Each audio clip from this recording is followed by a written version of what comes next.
Communication aspect. Communication over vocabulary.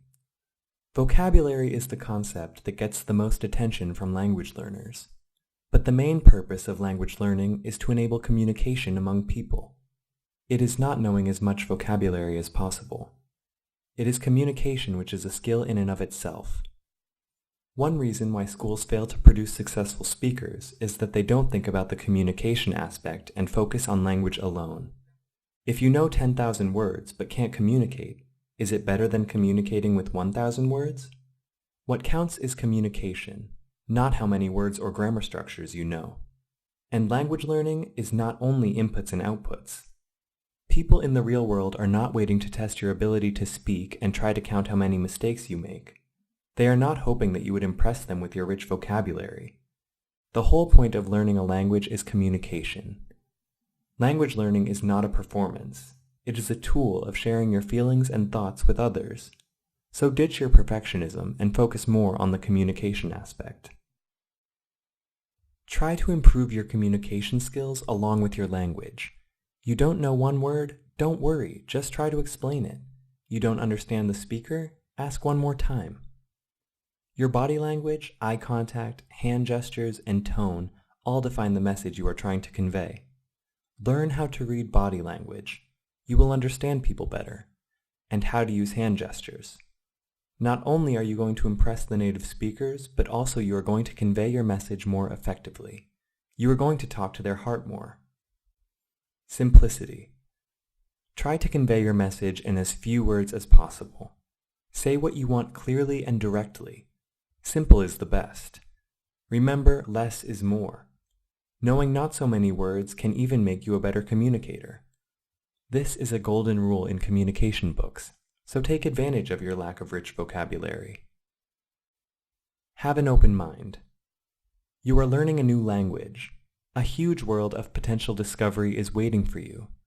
You are going to learn so much from listening to people.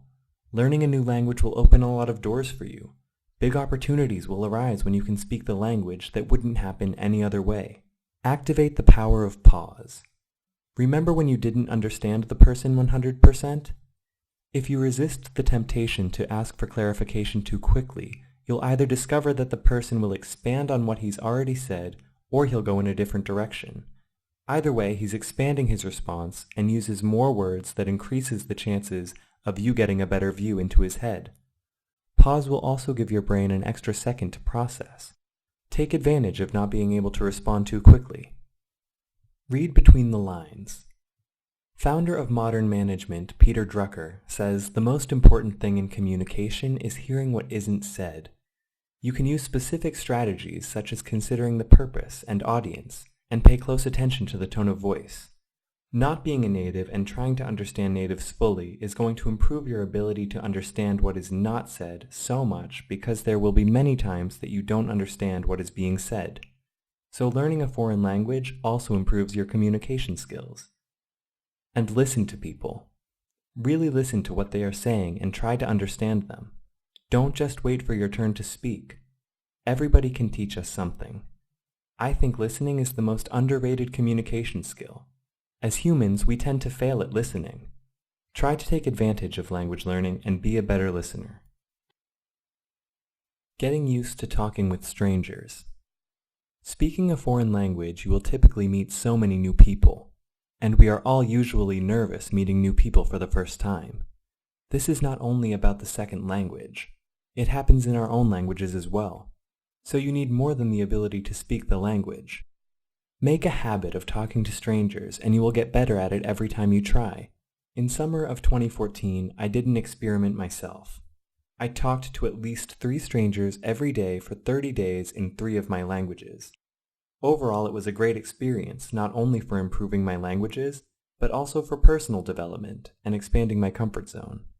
And for those who are concerned about people's reactions, most of them were happy to talk to a stranger. They don't think you are weird or anything. But easier said than done, right? Well, I want to share some tips that helped me in my 30-day challenge. Small chunk it. The first one is, start with smaller daily and weekly goals to catch the momentum and have a habit of meeting strangers. You can try talking to 1 stranger every day. Aiming to do it every day keeps the momentum. Just one person every day. When you are on the way home or somewhere else, just walk up to a person and start talking. Free yourself from your ego. Make a decision to let go of the need to control, the need to be approved, and the need to judge. Those are the three things your ego prevents you from achieving your goals. Don't worry about embarrassment. Most people will admire the courage you have for walking up to a stranger to talk. 3 seconds rule.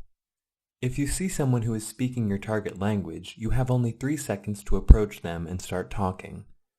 If you don't do it in 3 seconds, you will start overanalyzing the situation, and your brain will produce 100 excuses not to do it. And those excuses will look rational at the moment, but most of the time they are not. Just go talk to them whenever you see them or hear them. Remember the 3 seconds rule and do it in the first 3 seconds. In doubt, just say hi, or ask where they are from, even if you know. It is not important what you say at first or how you say it. I like smiling and saying it in a friendly, playful tone. What you say at first only serves as an opener. It can be anything from saying hi to a specific observation about the environment. But you are probably wondering if people would patiently listen to you try to speak. Most people will be more than happy to help you just because you want to learn their language. If they speak in English instead of their native language, just ask them for practice. Asking goes a long way for these kinds of situations because they probably want to practice English too. Or they just think that they are helping you when they speak English, because they might think you prefer English by default. Well, you can help them practice their English, and after that you can tell them you are interested in their language and ask for practice. So don't think about it too much when the opportunity presents itself. Just say the first thing that comes to mind. Go with the flow. But maybe you think you are too shy to meet and speak with lots of new people, especially in a new language you are having a hard time interacting with strangers. I've seen this as a major obstacle. I feel you. And I think even though some people tend to be on the more shy end of the spectrum, for most people being shy is a self-fulfilling prophecy. Your past, your family, your friends, and the hard situations you've been through are building walls around you. And welcoming these walls consciously or subconsciously, you embraced being shy. Well, there is only one way out. You have to destroy those walls. If you are willing enough to do it, just get out there to be exposed to what you fear as much as possible. Over time, you are going to get over it. I know that it is very comfortable learning locked up in your room, but it is going to be very slow. You are never going to be ready enough. Contact with people is what really makes a difference in the long run, no matter how much time you study. So if you are serious about learning a language, please go out there and speak it when you have the rudimentary understanding and skills.